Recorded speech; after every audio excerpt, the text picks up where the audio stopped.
Can you hear me okay? I think we're good to start. You are live on YouTube and good to go. At this time, I'd like to call the meeting to order. Marcia, will you take the roll, please? And you may say present when your name is called. Thank you, Candy. Can you hear me, Candy? Yes, Okay. Sullinger, present. Whitus, Present. Wolf, Weiss, Present. Parrish, Present. Brown, Present. Farley, Harris, Was that Parrish or Harris? Harris, Present. Holder, Present. McCauley. Okay, Madam Chairperson, you have a quorum. Thank you, Marcia. At this time, I will entertain a motion to approve the minutes from the January 19th Park Board meeting. Please say your name with the motion. The person that makes the motion, say your name first. Board Member Harris makes a motion to approve the minutes from the previous meeting, January 19th, 2021. Thank you. Jamie White is second. Okay. Marcia, will you please take the vote at this time? Thank you. I just say yay or nay. Sullinger, Yay? Wolf, I apologize.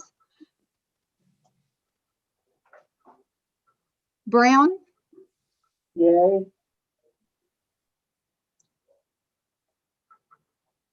Holder, Yay. Parrish.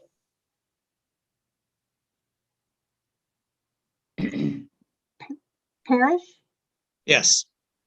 No, Parrish was a P. I apologize. Oh, I thought I saw him speak, but I'm not here. I didn't catch it. I apologize. Okay, sorry. Mr. Parrish, is that a yay? Yeah, I'm not hearing David.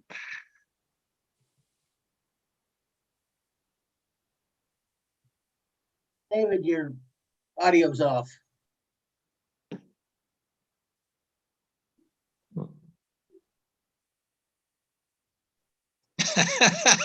I saw the thumbs up. We saw the thumbs up, Marcia. I think you can Thumbs move up. on. Thank you. That works.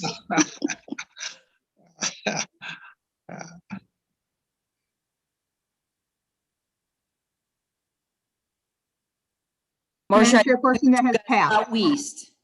Yeah, I think we've still got Scott Weist. Did you vote Scott? Oh, I apologize. Weiss is a yay. I saw Scott speak. Mr. Weiss, is that a yay? Yes. Thank you. I apologize. I thought I caught a yes from you.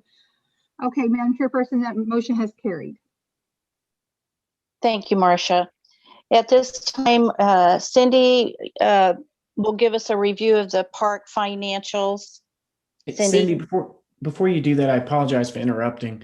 We do have, well, okay, good. You let them in. Someone was trying to call in. Just wanted to verify you were expecting that. And Micah Farley joined as well. Just wanted to make you aware. Chad, thank you. I saw Micah join. I'm not sure about the person calling. I don't know.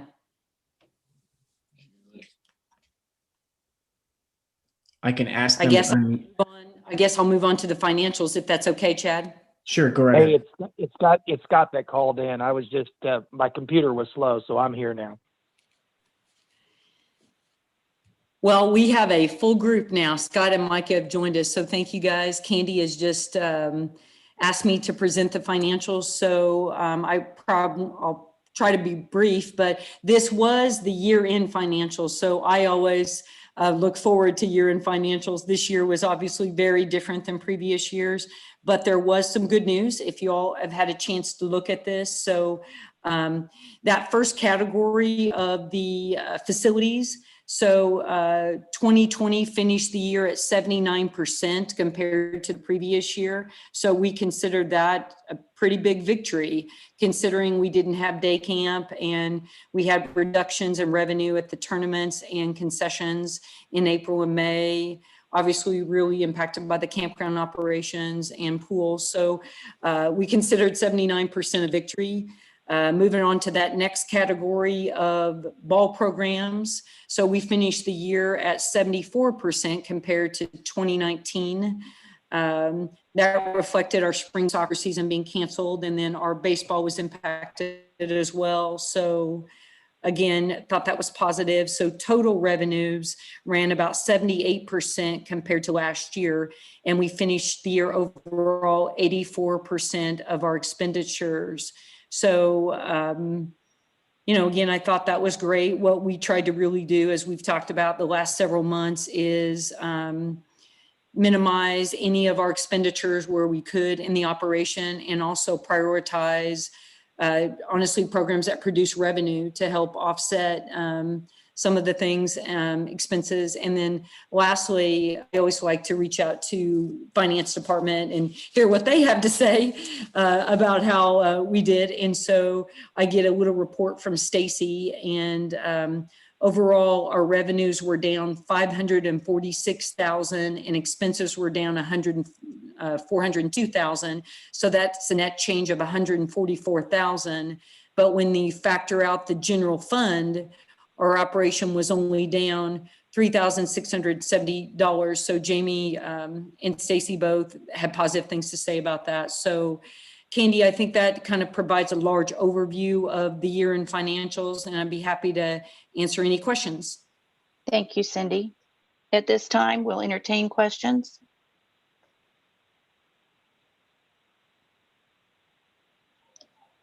If there are no questions, unless I'm missing someone, we'll move on to the, is Amy Jackson here, Cindy? She is not here, but Brian is going to give the update on the tree management plan. Okay, very good. Brian, thank you. Alrighty, so Amy, when she came to our department, one of the goals for her was to take the Davy report, which was a massive report in terms of the tree management plan for Branson, and we asked her to tailor a plan that would be a little bit more that we could handle in small increments. And Amy put together a 10-year plan, which consists of trimming and pruning and also some tree removals. And we started that first phase in 2019. So year one was the first phase, and that's where we started at North Beach Park, and we did a little work at the campground. Now, obviously, COVID affected year number two. So in essence, we're moved on to year number three in 2021, and where we concentrated on phase two of North Beach Park, and we also were concentrating on the cemetery and Old School Park. Unfortunately, we had to take down a few trees at North Beach Park due to some of the vines that basically had killed off the trees. And so we're managing that. And Amy, obviously, I'm sure you guys are aware that she has inventory for all that on her tracking system. And we also had to get Liberty involved over at the cemetery because some of those trees were impacting the utilities over there. So we had to take down quite a few trees there. And we took down one tree at Old School Park. Now, next year, we're going to be moving on to, in essence, the third year, and that's going to be mainly focused on Stockstill. But at the same time, we may have to obviously maneuver things around based on what the needs are. Are there any questions? I do have one. Whenever we have down trees, what do we do with the wood? Well, we do a couple things depending on what kind of wood it is. Right now, we actually have been selling firewood at the campground, so the guys will actually cut up some of those trees and take it down to the campground. Otherwise, we typically take it to Cooper Creek. Okay. I was just thinking maybe we could do like a community outreach with some of the down wood. If we don't sell it in the campground, we could utilize it in a positive way to help the community, especially like right now. So many people are Yeah. asking for firewood right now. So if we could like get a jump start or something like that.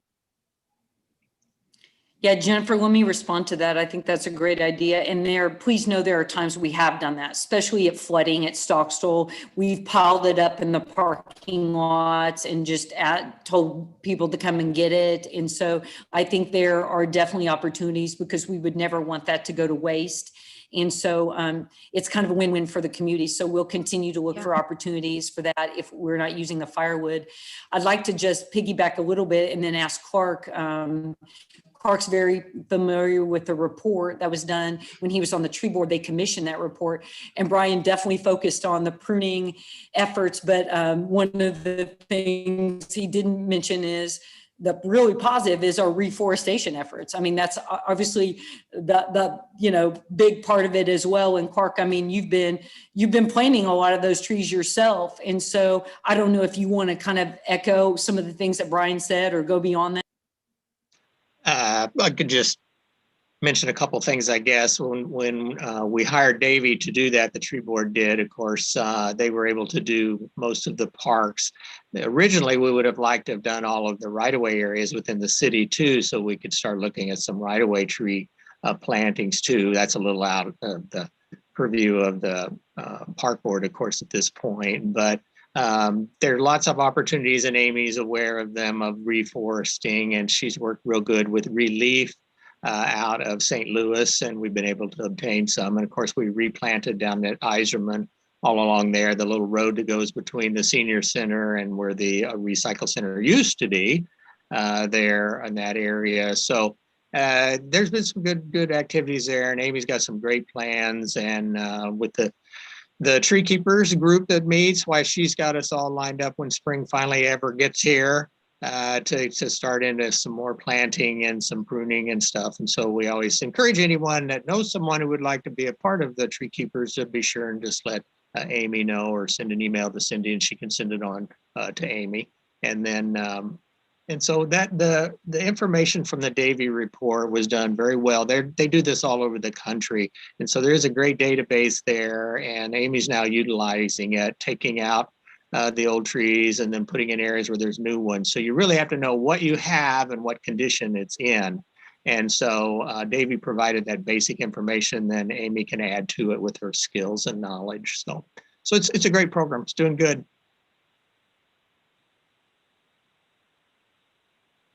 Thank you, Clark. Brian, will you just take us? I'm sorry, I skipped over. Cindy, the trails update. Yeah, this is kind of exciting. Candy, and you and I talked about this a while back. So the first map that Brian's got pulled up, I don't know if you all see that very well. So that represents the current City of Branson trail system. So you can see the different trails around. He's kind of scrolling down there. So the City of Branson has 16.6 miles of trails currently.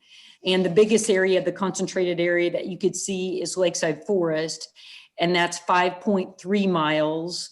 And then we have the Roar Creek Trail at 3.2 miles and Waterfall Trail at 2/3 of a mile. And then we have several walking paths. Of course, the Rex is a mile. The Branson Hills Parkway that goes along the whole road. If you like going up and down hills, that's 3.28 miles. We've got Stockstall at 1.5 miles, and Sunset 0.6 miles, and North Beach at 0.75 miles. So again, that kind of is the major highlights of the 16.6 miles. So the first map, I think you all are probably very familiar with those trails. I know Scott McCauley and a lot of you guys walk those. And then the second map is really how do we continue with our trails? And I'm going to ask Scott Weiss to chime in a little bit on this too as well, but just to characterize what we're seeing here. So what we're really trying to do is set ourselves up in the future to create connected trails.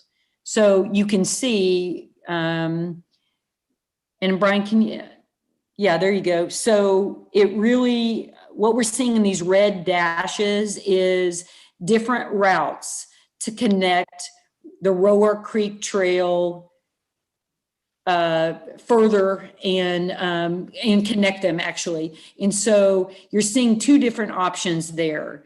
Once we get across Rower Creek to the waterfall trail, there's two different options or possibly two different trails. So the northern option that you see, I don't know if you can, Brian, can you scroll that over just a little bit? I don't know if it's possible, or maybe zoom out just a little bit.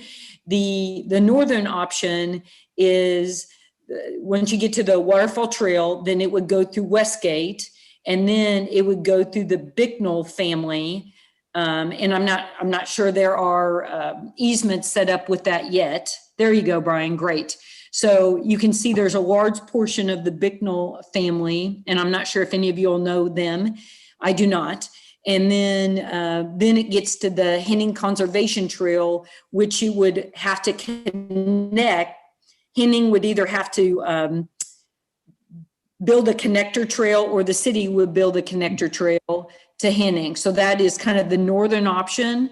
And then the southern option would be through Westgate, through Treasure Lake to Henning, to the Streamside Trail. So what we're just really showing to you is the future. How do we connect our trails, and how do we continue to further them and even get over to Stone County? So at that time, Candy, I think I'd ask questions, and then I would definitely like to ask Scott Weiss to join the conversation, as he's been, I think, working with a small group as a proponent to trails. Sure, Scott, go ahead. Sure, I'll jump in quick. For the past year, there's been a very small group of 4 or 5 individuals from the community that have just been meeting quite informally. Although we've been meeting on a regular basis, it is an informal group.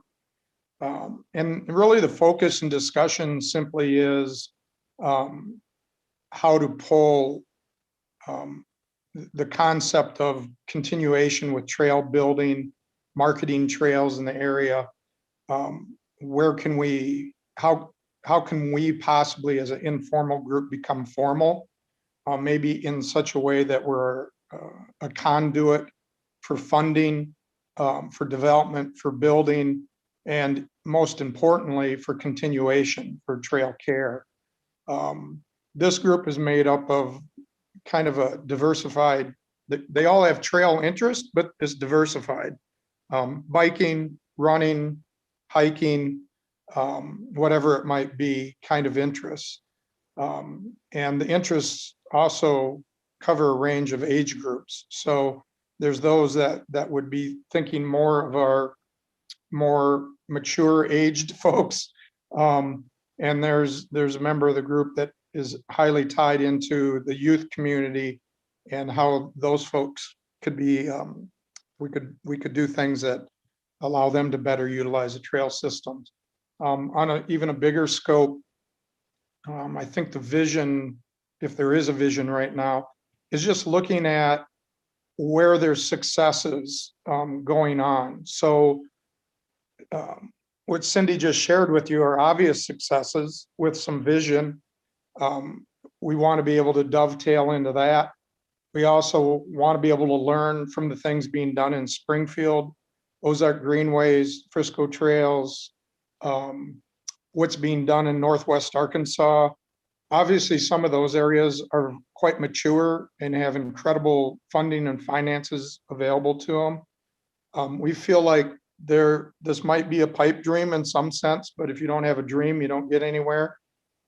Is there a way we could tap into those kind of funding mechanisms, similar existing ones or new ones, and learn from those successes that are happening? So there's quite a broad range of thinking and ideas going on.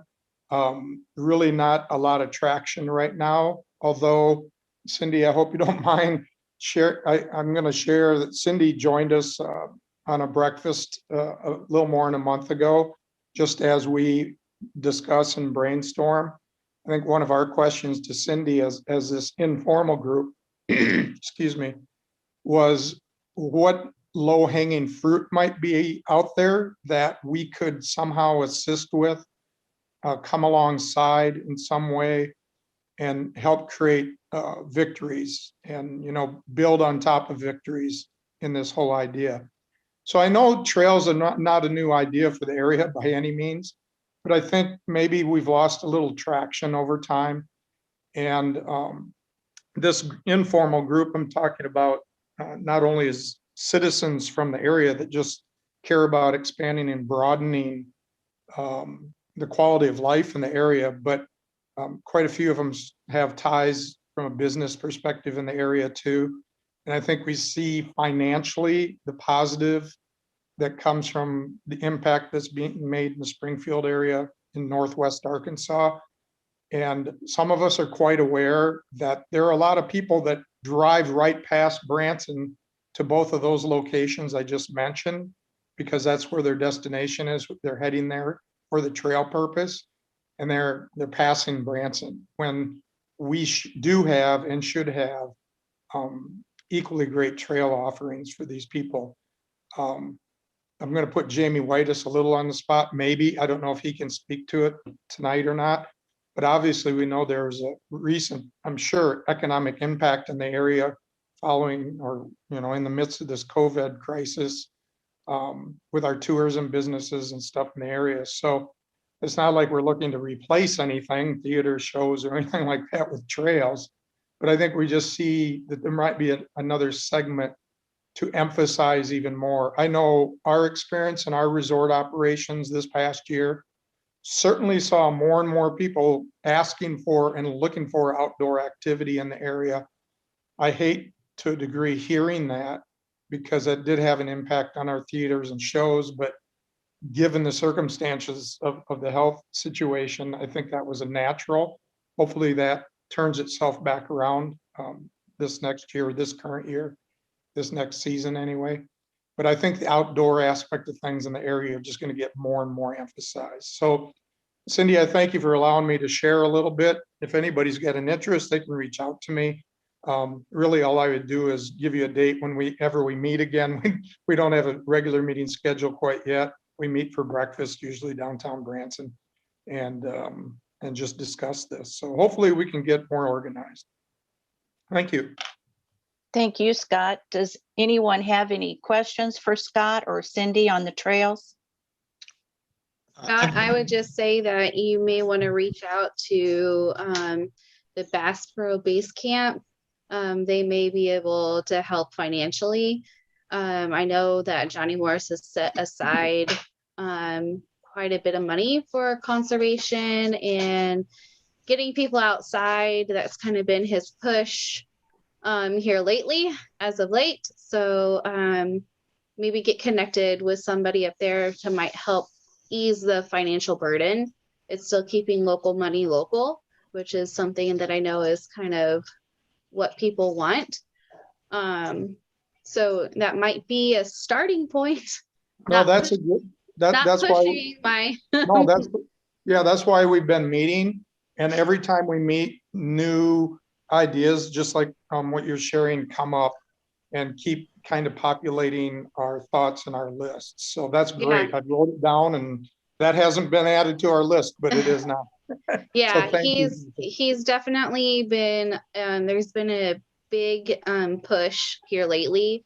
I've just noticed from all of the marketing that they've been putting out and everything, they're getting people outdoors. And I agree, that's one thing with Big Cedar. That's why we became so successful whenever the shutdown was lifted. People were so thankful that we had outdoor activities.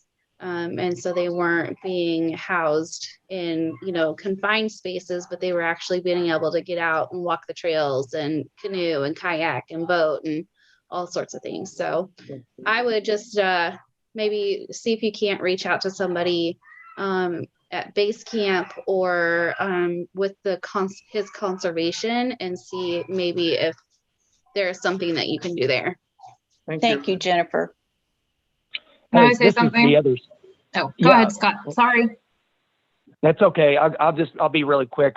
First off, Scott, this looks very good, and I appreciate your work. As Cindy mentions, I'm a a trail regular. And I think I've shared this story with maybe this group or just members of this group, but at some point last summer, I had an opportunity to be at Stocks Hill and actually use the existing Roark Trail. And there were about a dozen cars in the parking lot, and 8 of them had out-of-state plates, and only a couple of them were from Arkansas. I mean, they were from everywhere.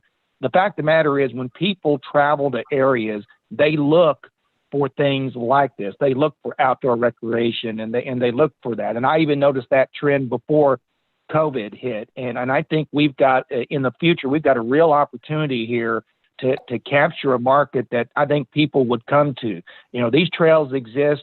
People may be visiting shows and doing those things, but they're looking for the outdoor things too. And we've already got the lakes, and we've already got a lot of other things, but I think this would just work right into that. And I think this shows a lot of promise. I know it's, you know, we're a little bit down the road, but I think this is an absolute one that would be a win for us, no doubt. And Scott, again, appreciate your group's work on this. Thank you, Scott. So I was just going to add, like, my brain's only engaged in public health right now, but I was just thinking what a great opportunity this is for community health and health promotion within our community. And I know there are probably some grant funding opportunities that could be available going that route with it. So if there's anything I can do to help with either the health communication, health marketing, that side of it, I'm happy to participate or help however I can with that if you need me to. So Thank you. Micah, let me chime in too. We have reached out to the Skaggs Foundation and also White River about grant opportunities. But what I really appreciate what Scott's saying is, I mean, the city of Branson, we cannot do these things alone. And so what I appreciate is partnerships and a multi-agency approach to this. Jennifer mentioned Bass Pro, Scott's mentioned some people. There's Stone County to consider, private businesses.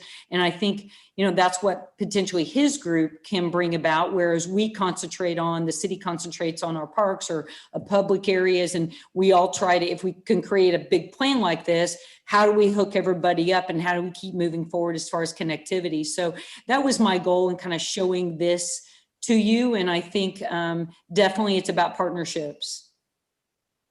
Agreed. Are there any other comments at this time? I have a couple. One, Cindy, we might take a look at sending the PDF that we just looked at over to Joel's office too, with maybe a short summary of what some of the comments are here from the board meeting. So maybe a section from our minutes. And then because when we look at these items as they develop, when you have development come in and they come through the Planning Commission, why we get a chance to look at all of the aspects of it. And Joel's been real good, and others too in his department, with asking and sometimes just educating the developers about, hey, you know, we have an opportunity for trails. Would you be interested in? And many times they are, because they know this is what their guests would like to see and that they're interested in. And so keeping our planning department informed, and then maybe putting it maybe a little higher up on their list, say, hey, don't forget, we're interested in trails. What can you do? And maybe we can help you out with some other things, you know, with some utility easements, et cetera, whatever, because oftentimes these trails have to go through utility easements, and those are funded by the developers. But we might also be able to have some right-of-ways given for trails or whatever, and there may be some tax benefits to them. Which has happened along the Roark Trail. That was a part of that with the Ledbetter thing, was some tax benefits that went with that. So it's a little bit of some honey there that they might like to listen to. And then the second thing is, you know, you mentioned Ozark Greenways. You know, Terry Whaley was a longtime executive director up there, and if he's still in the area, he was like an amazing guru of funding. And you could probably contact, I can't think of the person's name who's now the executive director there, and I belong to that. But you could probably contact them and say, hey, do you have a forwarding email? Terry, maybe it'd be worth, he might volunteer some time, or maybe even Ozark Greenways would, because who knows, you know, Ozark is looking at trying to get connected into the Ozark Greenways trails. You know, there's a bit of a problem trying to get under 65 there, but there's an old railroad easement that goes through there. And so those are some things that Rails to Trails people, for instance, have done for many years. And And we look for those as we go around.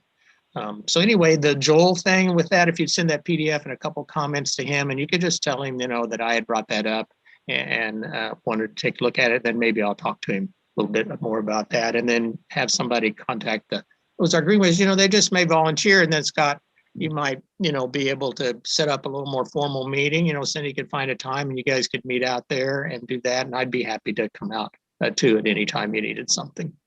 Thank you, Clark. Appreciate that. No problem. Thank you for your good work. This is great. With no other comments, Brian, are you prepared to give us a park update? So Jim Cartwright and his crew are focusing on general maintenance, but there's been some heavy lifting in there. As we discussed during the tree management plan, they assisted in helping remove some of those trees at Old School Park, at North Beach Park, and also at the cemetery. And then they had to spend some considerable time kind of cleaning up the mess from there and kind of repairing some of the areas. So they're definitely busy. Some of the other projects they've been working on, they did some painting at the community center, and also they painted in the gym at the Recplex, and going around to some of the parks and doing some touch up at like Lakeside Park and some of the bathrooms on the Recplex complex. One of the major projects I feel that was a major upgrade for us is that we've been having some difficulties with our scoreboards being operational in the gym. Those scoreboards are probably 15 years old or more, and some of the hardwire is causing trouble with the controllers to the scoreboard. So we've gone wireless, and the guys worked on that project, and we were a full go last weekend and had zero problems.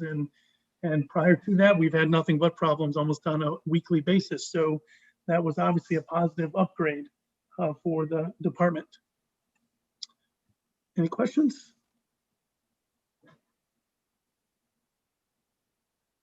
Thank you, Brian. Cindy, are you doing the programs and special event update? Yes, ma'am. So I'll make it quick. We had our mother-son event a couple weekends ago, and I think Micah was at there, so she can comment on that. So that was well attended, 2 sessions of about 90 plus on that. And so we're signing up for a lot of things right now. Spring soccer is coming up. So that's our big thing. It's unbelievable. Spring soccer is coming up. So we're so anxious to get outside. I mean, that's I guess a great time to be talking about when there's snow everywhere, but spring soccer is coming up. We're going to have a new event called a kids garage sale, which really piggybacks on the success of our garage sale. And we continue to try to utilize the community center as we still haven't had senior lunches there. So Tracy's been busy with the drive-through and the parking lots that have been successful. And then we've had a kind of uptick of rentals in that building. The guys repainted that and been trying to kind of do some upgrades in that building. So it's looking good.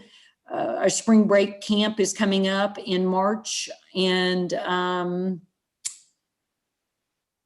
I think you guys got copies of the flyers. One of the things that Carly Allison, she's just so amazing. She does all of our social media. She's put QR codes on all of our flyers, so it makes it even easier for somebody to sign up. And then lastly, we had our first Esports Tournament last night with Fortnite. And I think we had so a dozen to 20 people, something like that, participate in Fortnite. And so we're going to try to springboard the success in that and try to look at kind of building on that and hopefully doing something like that monthly. So a lot of exciting things going on. And Micah, what did you think about you've been attending that event for several years. Did you guys have a good time? We did, yeah. It was my littlest one's first time, so he was excited he got to go play with us. But I thought it ran really smoothly. I thought it went really well. I thought the check-in went great, and you guys did a fantastic job as usual. I know you guys were hopping and running, but I thought it turned out great. So good job, guys. Thank you for the feedback. And Candy, I think that's ends my report about all of our activities. Well, you continue to reinvent yourselves through pandemics and snowstorms and power outages. So you're all to be commended for that with that, let's move into members' reports. And Marcia, maybe we just do it like a roll call. I think that's what we did last month, and see if there are any members' reports. And I'll start with myself. I don't have one, so. Okay. So, Mr. Whitus? I don't have anything at this time. Okay, thank you. Scott Wiest, No report. David Parrish? I'm assuming he can't, no one can hear him. I saw him shake his head. Okay, Andrew Brown. When somebody called this morning, I mentioned something crazy. I will make this short because we need to conserve power among other things. But what would happen if Branson looked into maybe hosting a qualifying event or regional qualifier for one of the Olympic trials in 2028? Again, that's a ways, but it was just an off-the-wall thought. And I'll let people digest that, and that's it from me. Thank you, Andrew. I'm sure that gives Cindy a lot to think about. Micah Farley. Going off of events, I just wanted to say again, basketball has been going really well for us. We're in boys season this time, but again, I've really appreciated the spacing out of the gyms and how comfortable it feels with practices and stuff. So you guys are doing a really excellent job on that. I know that probably doubles your workload having 2 different seasons, but I think for the circumstances, it's just, I couldn't be more comfortable and happier with it. So thank you for that. The other thing I wanted to mention is with that Fortnite tournament you guys had, I didn't think about it till last minute, but I did forward the information for that onto the computer science instructor at OTC. So hopefully that got some students at least the word out, because I think that's kind of goes towards what, you know, they enjoy doing. So definitely next time when I get those emails and the Facebook announcements, I'll try and be on top of that a little sooner. But I think that's a great demographic, is having those kids in there as well as the high school kids and stuff. So hopefully that will help spread the word in the community some more going forward. Thank you, Micah. Thanks, Micah.